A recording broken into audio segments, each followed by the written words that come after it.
Hello दोस्त, कैसे हैं आप सब। उम्मीद करते होंगे सही होंगे आप लोग। और फिर से एक बार मेरे यूट्यूब चैनल पे आप सबका स्वागत है। और जैसा कि मैंने पिछले वीडियो में आप लोगों को बताया था, सिंधु सभ्यता से रिलेटेड चीज़ें, ठीक है। आई होप आप लोगों का बहुत अच्छा वीडियो लगा और रिस्पॉन्स भी बहुत अच्छा लगा। और उम्मीद करते होंगे कि आप लोगों को चीज़ें क्लियर हुआ होगा। तो देर नहीं करते हैं, स्टार्ट करते हैं।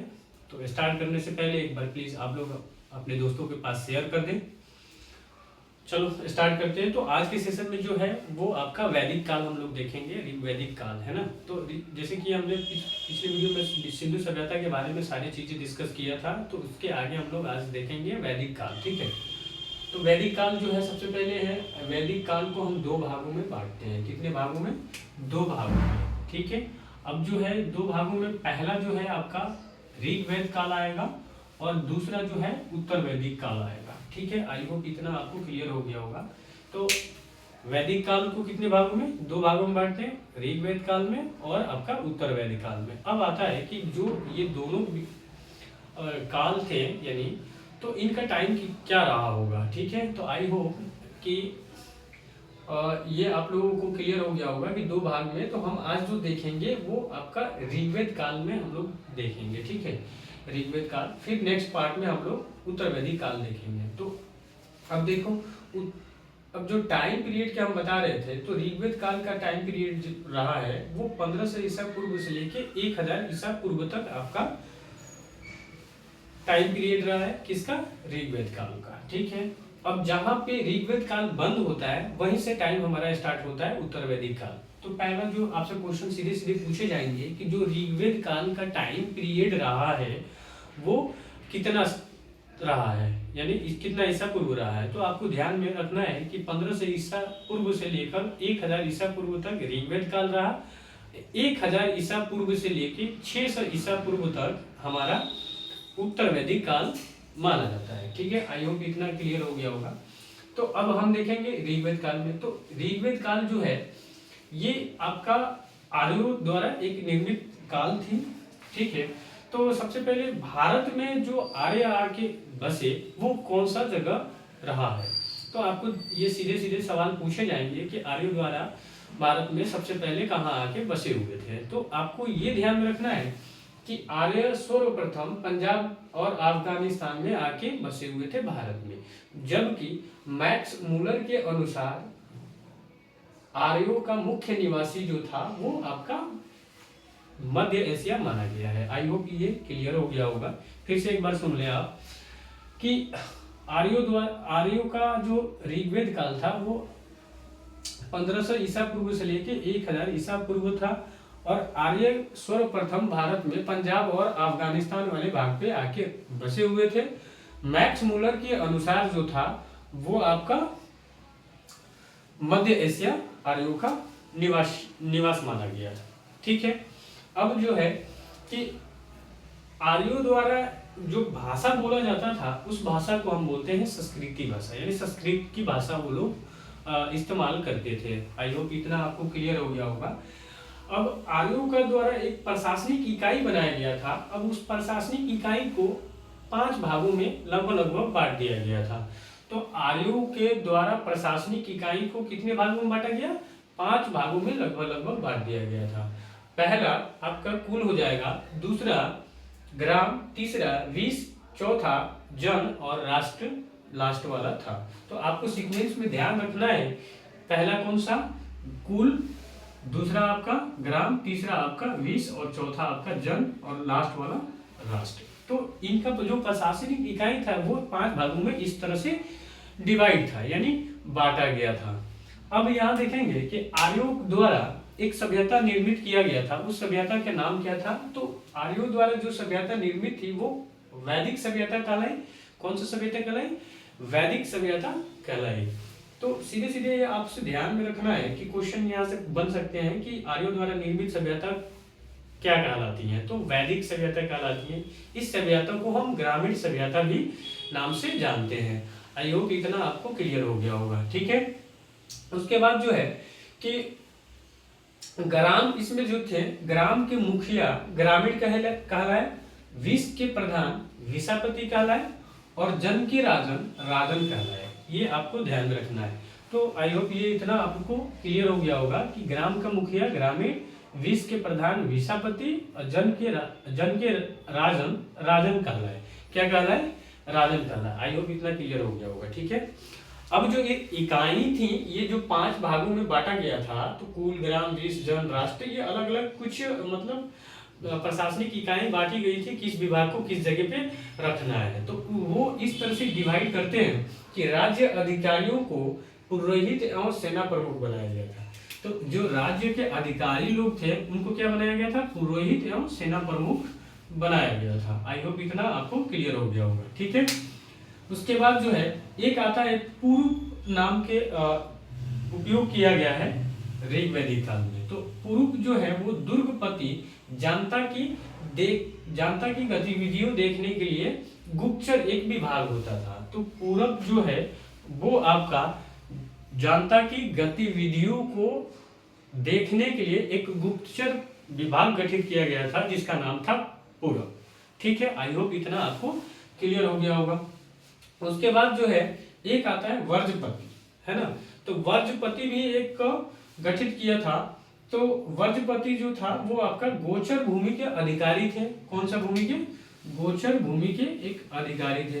तो ये ध्यान में रखना है कि वर्जपति जो था वो गोचर भूमि के अधिकारी लोग होते थे। उसके बाद जो है नेक्स्ट है कि एक उग्र नाम के शब्द था। तो उग्र जो बनाया गया था वो अपराधियों का पकड़ने के कार्य करने के लिए उग्र एक इकाई बनाया गया था ठीक है। तो उग्र हो गया किससे रिलेटेड? अपराधियों को पकड़ने के लिए। अब वर्जपात क्या हो गया? वर्जपति हो गया आपका गोचर भूमि के अधिकारी। तो आई होप इतना आपको क्लियर हो गया होगा। ठीक है, उसके बाद एक आता है बाजरा। बाजरा जो एक नाम है वो इससे संबंधित है कि राजस्व कर जो एकत्रित करने के लिए एक अधिकारी जो थे जिनका नाम था बाजवट। तो राजस्व कर एकत्रित करने के लिए कौन सा गठित किया गया था?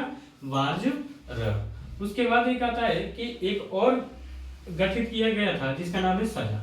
तो सजा जो है ये होता है कि समिति राजाओं को सलाह देने के लिए ये एक विभाग बनाया गया था जिससे राजाओं को क्या होता था कि सलाह दिया जाता था कि इस तरह से आपका शासन की व्यवस्था होना चाहिए। आई होप इतना आपको क्लियर हो गया होगा। तो ठीक है, उसके बाद था कि इस अध्ययन को यानी अध्यक्ष, इस सभा को अध्यक्ष को ईशान कहा जाता था। तो ये भी ध्यान में रखना है कि साझा एक समिति थी जो राजाओं को सलाह देने के विभाग था। इस सभा के जो अध्यक्ष होते थे उनको ईशान कहा जाता था। इतना आई होप आपको क्लियर हो गया होगा। इस बात में एक और ध्यान रखना है कि स्त्री एवं सभा समितियों में भाग ले सकती थी। ठीक है, इस काल में क्या हो गया कि स्त्री इस सभा में भाग ले सकती थी। तो आई होप ये आपको क्लियर हो गया होगा। नेक्स्ट है कि एक आता है कि गविष्ट शब्द प्रयोग किया गया है आर्य वैदिक काल में। ठीक है, तो गविष्ट जो शब्द है वो गायों की खोज के लिए गविष्ट शब्द का प्रयोग किया गया है। ठीक है, आई होप इतना आपको क्लियर हो गया होगा। ठीक है, उसके बाद एक आता है दशराज युद्ध का उल्लेख जो मिला है वो 7वें मंडल में मिला। और 7वें मंडल में जो ये है कि यह युद्ध जो है परुषवड़ी रावी नदी के किनारे यानी तट पे सुदास एवं 10 राजाओं के बीच में लड़ा जाता है जिसमें सुदास क्या होता है? विजयी होता है। ठीक है, आई होप इतना आपको क्लियर हो गया होगा। ठीक है, उसके बाद जो है कि ऋग्वेद समाज जो है वो कुछ डिवाइड थे। किस तरह से? तो ब्राह्मण, क्षत्रिय, वैश्य और शूद्र, ये 4 भागों में ये डिवाइड थे। और ये किस आधार पे डिवाइड किया गया था? तो यह विभाजन जो किया गया था वो व्यवसाय के आधार पे ये एक समाज बनाया गया था। तो इतना ध्यान में रखना है कि ऋग्वेद जो है वो 4 समाज में बटी हुई थी, ब्राह्मण, क्षत्रिय, वैश्य और शूद्र। ये जो विभाजन किया गया था व्यवसाय के आधार पर किया गया था ऋग्वेद। और दूसरी बात कि ऋग्वेद में 10 मंडल पुरुष सूक्त में चतुर्वर्णीय का उल्लेख है। इतना आपको ध्यान में रखना है। और अब आता है कि आर्यों का मुख्य पेय पदार्थ क्या था, तो आर्यों का द्वारा मुख्य पेय पदार्थ जो था वो सोमरस था। ये इतना आपको ध्यान रखना है, ठीक है। आई होप इतना उम्मीद करते होंगे कि क्लियर हो गया होगा। अब आर्यों को भैया उस समय जो साधन थी मनोरंजन करने के लिए, पूछ सकता है कि आर्यों द्वारा मनोरंजन करने की कौन कौन सा व्यवस्थाएं थी। तो आर्यों के मनोरंजन करने के लिए वो इस तरह से 4 डिवाइड किए हुए थे: दूध कोड़ा, संगीत, रथ दौड़ और घुड़सवार। ये 4 उनकी क्या थी, मनोरंजन करने की साधन बनाए हुए थे। आई होप इतना क्लियर हो गया होगा, ठीक है। अब जो है ये जो आपको ध्यान में दिख रहा होगा कि ऋग्वेद समाज जो था, ब्राह्मण, क्षत्रिय, वैश्य और शूद्र, तो इस तरह से ये व्यवसाय के आधार पे था। उसके बाद जो है इनके इनके कहने के अनुसार था कि ब्राह्मण जो है परम पुरुष मुख से, और क्षत्रिय जो है उनकी भुजाओं से, वैश्य उनकी जांघों से, और शूद्र उनकी पैरों से उत्पन्न हुए हैं। ऐसा मतलब आर्यों द्वारा एक निर्मित समाज थी ये, तो उस समय के ये था। उसके बाद जो इनका हो गया कि मनोरंजन करने के साधन कौन सा हो गया, तो धूलखेल, संगीत, रथ दौड़ और घुड़सवार। आई होप इतना क्लियर हो गया होगा। और आर्यों में जो समाज थी, तो आर्यों का समाज पितृ प्रधान रहा। कैसा रहा, पितृ प्रधान। तो पितृ का मतलब होता है पिता, पिता ही प्रधान होता है, ठीक है। तो समाज की सबसे छोटी इकाई जो थी वो परिवार थी, और परिवार की जो मुखिया होता था वो क्या होता था, पिता होता था। आई होप इतना आपको क्लियर हो गया होगा, ठीक है। लेकिन इस और भी ध्यान रखना है कि इस काल में यज्ञ में अपने पति के साथ स्त्रियां क्या कर सकती थी, भाग ले सकती थी सुनने के लिए। इतना आपको क्लियर हो गया। उसके बाद जो है कि इस युग में एक और चीज आता है कि विधवा अपने मृतक पति के छोटे भाई से विवाह कर सकती थी। ये प्रचलित आर्य ऋग्वैदिक काल में था, ठीक है। उसके बाद एक आता है कि जीवन भर अविवाहित महिला को क्या बोला जाता था ऋग्वैदिक काल में, तो अमाजु बोला जाता था। आई होप इतना आपको क्लियर हो गया होगा, ठीक है। और आर्यों का सबसे मतलब प्रिय देवता जो थे वो इंद्र थे। कौन से थे, इंद्र थे। आई होप उम्मीद करते होंगे ये क्लियर हो गया होगा। तो सर्वप्रथम ये ध्यान में रखना कि आर्यों का सर्वप्रथम प्रिय देवता कौन से थे, तो इंद्र हो गए। तो इंद्र उस समय क्या थे, बहुत पीक पे थे, तो इंद्र उनका मुख्य प्रिय देवता हो गया, ठीक है। आई होप इतना क्लियर हो गया होगा। और एक चीज कि आर्यों द्वारा खोजी गई धातु जो थी वो लोहा माना गया है, ठीक है। आई होप इतना आपको क्लियर हो गया होगा। तो आर्यों द्वारा खोजी गई धातु कौन सी हो गई, लोहा। तो उम्मीद करते होंगे कि इतना आपको क्लियर हुआ होगा। जाते समय में एक बार फिर से मैं रिवीजन करा देता हूँ, ये ध्यान में फास्टैग में देखो। सबसे पहले आपको ये ध्यान रखना है कि वैदिक काल जो है वो 2 भागों में बांटते हैं, ऋग्वेद काल, उत्तर वैदिक काल। ऋग्वेद काल का जो है 1500 ईसा पूर्व से लेके 1000 ईसा पूर्व तक मानते हैं। उत्तर वैदिक काल को 1000 ईसा पूर्व से लेके 600 ईसा पूर्व हम मानते हैं, ठीक है। आर्य सर्वप्रथम भारत में पंजाब और अफगानिस्तान में आके बसे। उसके बाद जो है आर्यों द्वारा ये जो है आर्य सर्वप्रथम पंजाब और अफगानिस्तान में आके बसे। और मैक्स मूलर के अनुसार आर्यों द्वारा जो मुख्य निवासी था वो मध्य एशिया माना गया, ठीक है। किसके द्वारा, मैक्स मूलर के द्वारा माना गया था। अब आर्यों द्वारा एक सभ्यता थी वो वैदिक सभ्यता कहलाई, ये आपको ध्यान में रखना है। यह सभ्यता जो थी वो ग्रामीण सभ्यता थी। आई होप इतना आपको क्लियर हो गया होगा। आर्यों की भाषा जो थी वो संस्कृत भाषा थी। आर्यों की प्रशासनिक इकाई कितने भागों में बांटा गया था, नहीं हो रहा? हमने किया हो, देख लिया पागल। तो फिर से बनाई पड़ी करें।